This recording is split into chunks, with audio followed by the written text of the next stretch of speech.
Immobilier et bâtiments durables, vous donnez un temps d'avance avec l'École des Ponts. Une émission présentée par Benjamin Huin et Frédéric Musselin sur Bâti Radio. Eh bien, bonjour à toutes, bonjour à tous. Vous êtes sur Bâti Radio.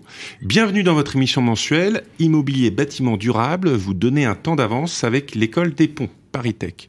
Je vous rappelle que cette émission est réalisée en partenariat avec le Master Immobilier, bâtiments durables, transition carbone, énergétique et numérique de l'École des Ponts ParisTech. Alors, je vous rappelle le principe de cette émission qui est de vous préparer, de vous former, vous, acteurs de la chaîne de valeur de la filière immobilier et bâtiments, afin que vous soyez prêts face aux enjeux actuels et futurs du développement durable. Alors aujourd'hui, comme chaque mois, nous allons nous intéresser au sujet développé durant la semaine de cours du Master qui se déroule actuellement. La question solutions techniques. Quels sont les défis posés aujourd'hui a pour ambition d'apprécier les solutions techniques proposées par les industriels pour répondre aux exigences de développement durable appliquées au bâtiment. Alors pour y répondre, nous avons le plaisir d'accueillir deux éminents spécialistes. Laurent Guédon, directeur du pôle service d'ingénierie et études projet, ainsi que Nathalie Chang, directrice associée du bureau d'études fluides, énergie et développement durable chez Tribu Énergie. Enfin, nous recevrons Georges Meil, un ancien diplômé du Master, promotion 2020. Alors, Laurent Guédon, bonjour et bienvenue. Vous êtes ingénieur bâtiment, spécialiste en physique du bâtiment. C'est une discipline qui comprend les spécialités énergie, thermique, confort et bien d'autres. Vous êtes donc directeur du pôle service d'ingénierie et études projet au sein de Saint-Gobain Solutions France, une entité transverse à l'ensemble des marques du groupe Saint-Gobain. Vous êtes également intervenant au sein du Master pour la partie solutions techniques de l'enveloppe du bâtiment. Alors en matière de solutions techniques rapportées au bâtiment, où en est la filière? Quel est le chemin parcouru? Eh bien écoutez, on va commencer peut-être par une petite note positive en ces temps de sobriété énergétique. On peut regarder en fait que beaucoup d'innovations sont ressorties des différentes crises au fil du temps dans l'histoire. On peut prendre deux exemples. Un premier, c'est lié au métier historique de Saint-Gobain, qui est le verre, qui a pu évoluer au travers du temps pour répondre aux différents besoins. On part quand même d'il y a 350 ans, avec des vitrages, des miroirs, pour la galerie des glaces, par exemple, si on reprend l'histoire de Saint-Gobain, pour aboutir à des vitrages désormais, à nos jours, techniques, isolants et qui s'adaptent. On a un autre exemple, c'est l'exemple du plâtre qui a évolué au fil du temps aussi pour répondre aux besoins, pour aboutir désormais à des plaques de plâtre en complément qui viennent compléter les gammes. Tout ça pour assurer la reconstruction en France, et puis désormais ces plaques intègrent des nouvelles formulations et s'intègrent dans des systèmes constructifs beaucoup plus aboutis, tout ça pour suivre les besoins, les évolutions du marché. Alors, d'ailleurs c'est un point important, c'est une étape essentielle dans le chemin parcouru, comme vous disiez, c'est que nous passions à l'origine des matériaux, et désormais, on réfléchit vraiment plus en termes de système constructif. Et là, aujourd'hui, et ce qui s'envisage pour l'avenir, c'est de replacer l'usager au centre. Et donc, les évolutions tiennent compte des attentes de réduction d'empreinte environnementale, de confort et de nouveaux usages des bâtiments. Très bien, on comprend bien que qu'il y a un changement de paradigme qui s'opère, qui est en train de s'opérer. Voilà. Alors justement, comment Saint-Gobain accompagne-t-il ce changement de paradigme? Alors exactement, c'est un changement de paradigme. Désormais, c'est plus à l'usager de rentrer dans un cube qu'on aura construit.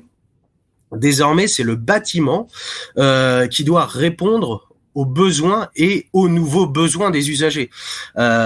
Si on résume, on voit que l'obligation de résultat a remplacé l'obligation de moyens. Désormais, le résultat, c'est le ressenti dans un bâtiment, c'est l'usage qu'on va pouvoir avoir du bâtiment. C'est pas juste intégrer des gens dans des cubes.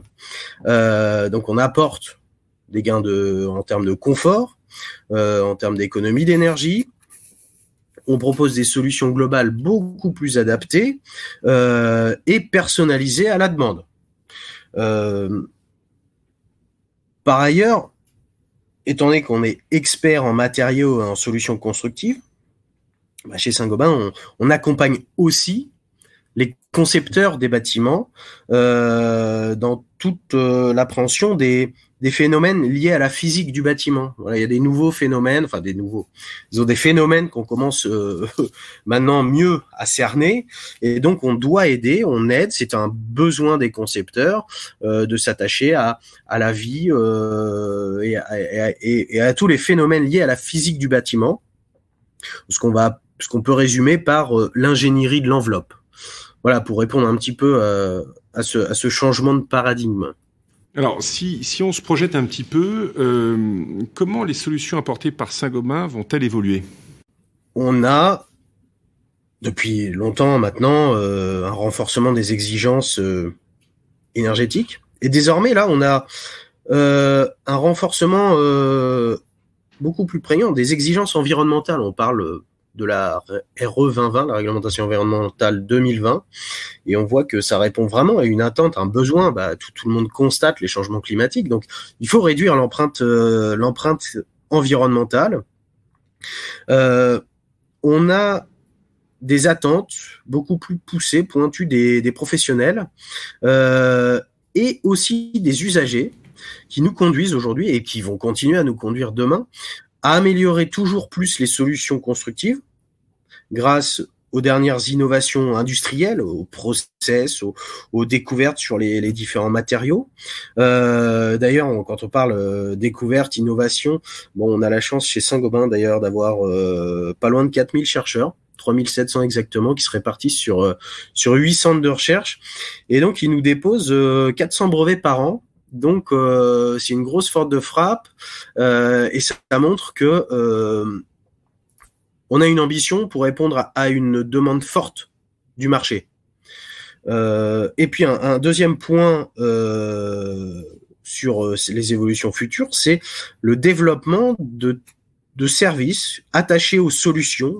Alors si on revient au début de cette interview, on parlait des matériaux, puis des systèmes constructifs, et puis enfin de vraiment avoir la vision globale à l'échelle du bâtiment. Et puis désormais, on a aussi toute cette notion de service rattachée à tout ça, qui pointe le bout de son nez grâce aux évolutions technologiques.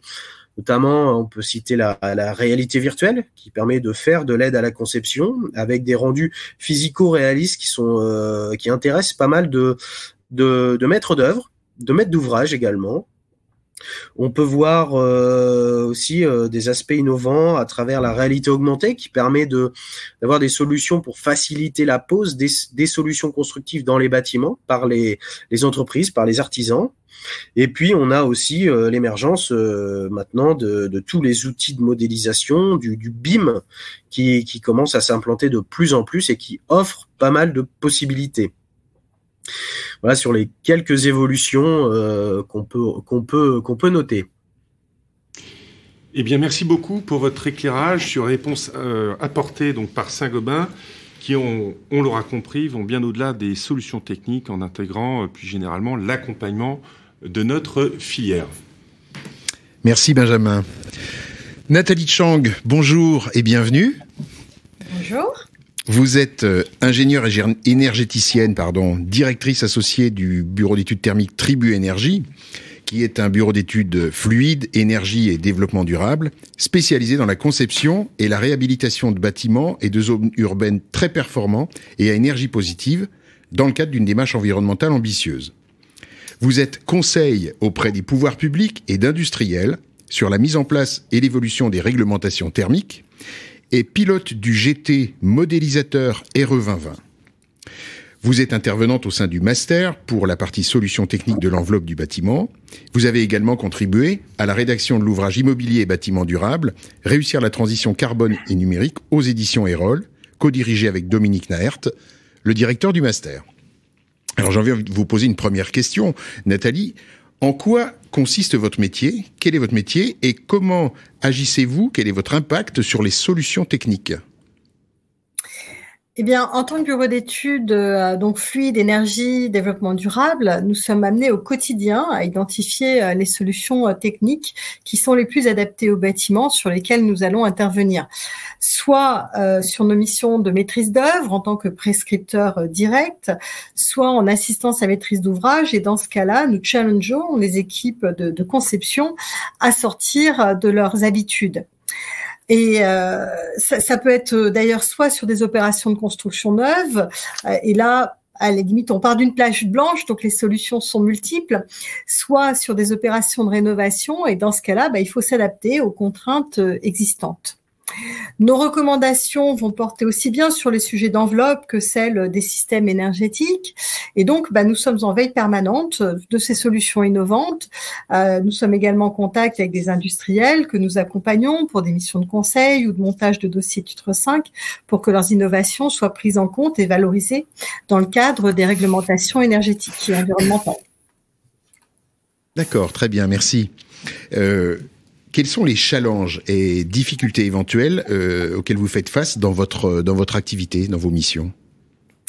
Alors, les challenges sont effectivement importants, mais ils sont surtout passionnants. Entre la hausse du prix des énergies, la prise en compte du carbone en construction, en énergie, les ressources qui diminuent, les obligations réglementaires, le DPE, la RE 2020, le décret tertiaire, nous sommes sollicités pour remettre en question les habitudes, proposer des nouvelles solutions techniques. Et donc, la difficulté réside dans le fait qu'il n'y a pas de système idéal, que nous devons hiérarchiser les priorités, analyser les risques et qu'il faut avoir une vision pluridisciplinaire parce que de nombreux paramètres doivent être pris en compte. Donc, c'est aussi plus de cogitation, de brainstorming avec le maître d'ouvrage, les différents bureaux d'études, parce qu'il faut prendre ces différents paramètres. Les coûts d'investissement, les charges d'exploitation de maintenance, l'impact carbone et les différents impacts environnementaux, le respect des différentes réglementations énergétiques, environnementales, acoustiques, incendie, PMR. Il faut que la priorité, c'est aussi de construire un bâtiment pour de futurs usagers, comme Laurent l'a dit, en termes de confort visuel, acoustique, confort d'été et d'hiver, et tous les sujets de risque, de sécurité, de durée de vie. Et donc, nous, notre challenge, finalement, auquel on est souvent appelé au quotidien, c'est est-ce qu'on va s'orienter vers une construction plutôt low-tech ou plutôt high-tech? Donc, effectivement, qui sont des conceptions très différentes l'une de l'autre. Merci. Low-tech, high-tech, c'est un vrai sujet. J'ai assisté à plusieurs débats sur ce sujet-là. En fait, vous devez faire montre d'expertise pluridisciplinaire. C'est ça qui doit donner un peu de piment dans votre métier. Comment voyez-vous l'évolution de votre métier dans les années à venir, dans le futur? Disons, pour moi, c'est une continuité, c'est poursuivre notre engagement comme nous le faisons depuis 20 ans, en faisant face au rythme effréné actuel.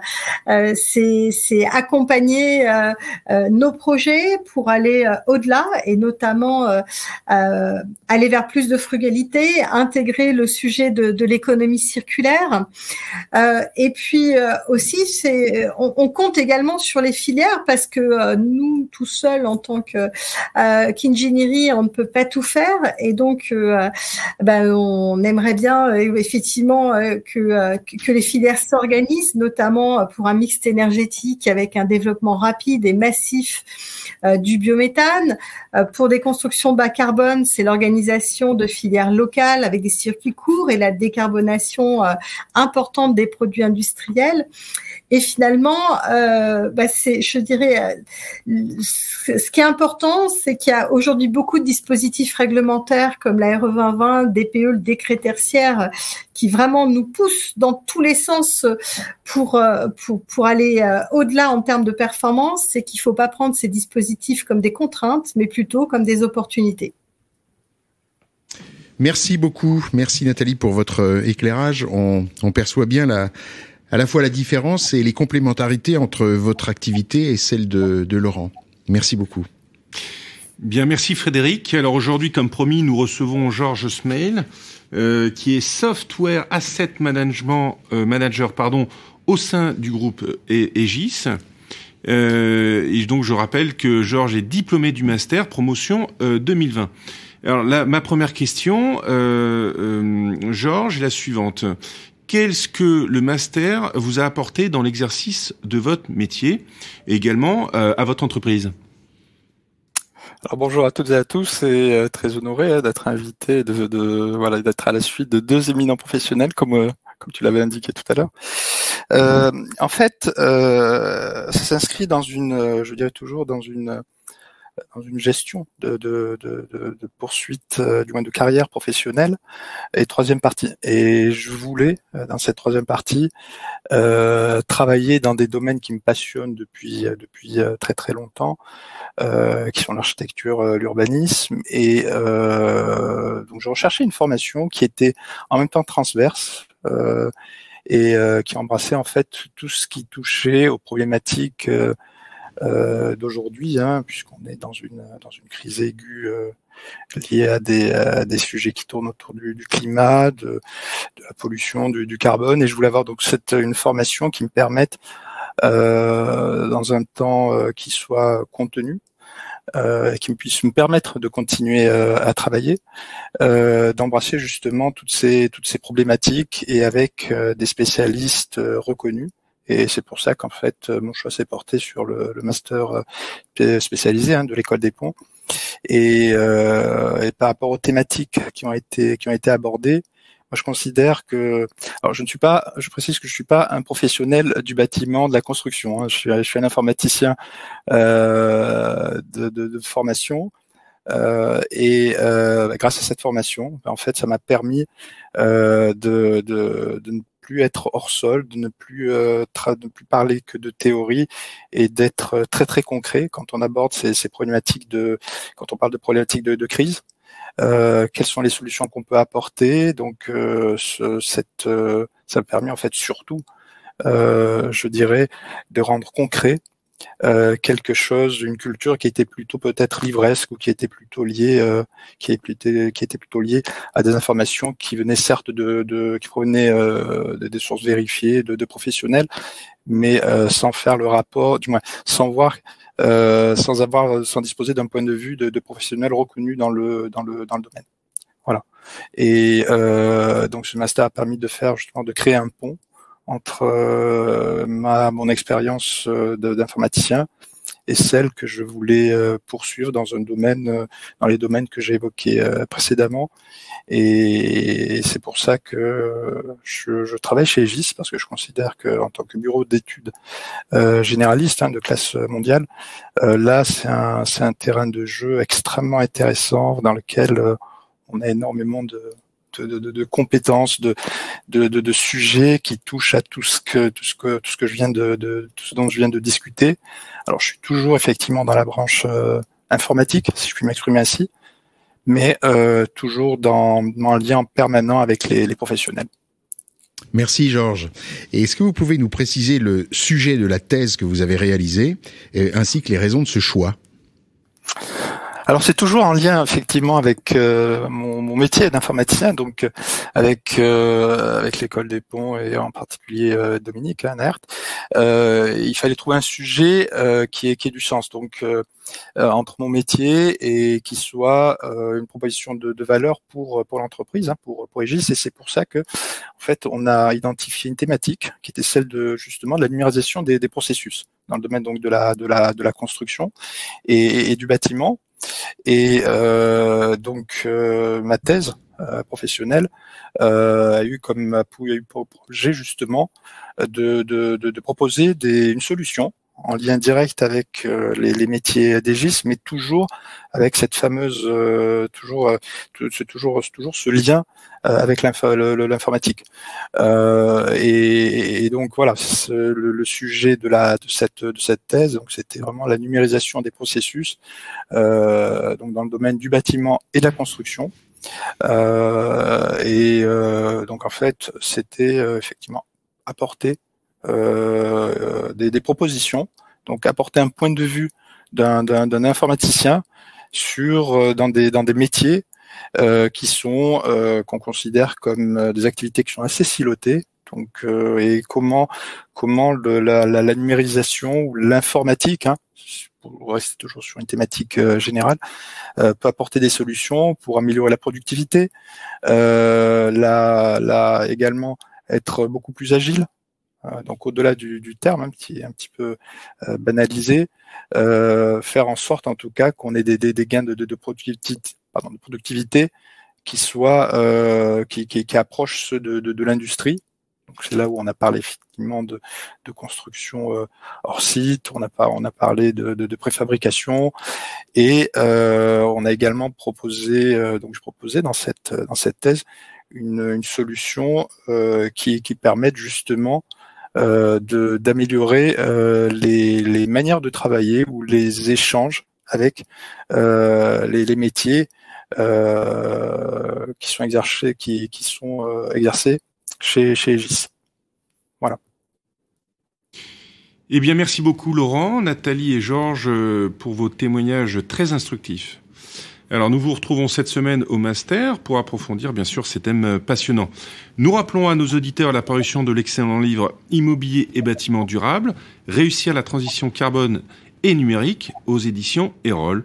Je vous rappelle que cet ouvrage est écrit en collaboration avec le Master du même nom et il en reprend d'ailleurs son programme. Vous trouverez également toutes les informations de notre Master sur le site de l'École des Ponts, écoledesponts.fr. Cette émission s'achève et nous vous donnons rendez-vous le mois prochain où nous répondrons à la question « Quels sont les défis du pilotage de l'exploitation et de la maintenance ?» Merci et à bientôt. À bientôt. Immobilier bâtiment durable avec l'École des Ponts, une émission à réécouter et télécharger sur Bâti Radio et sur toutes les plateformes de streaming.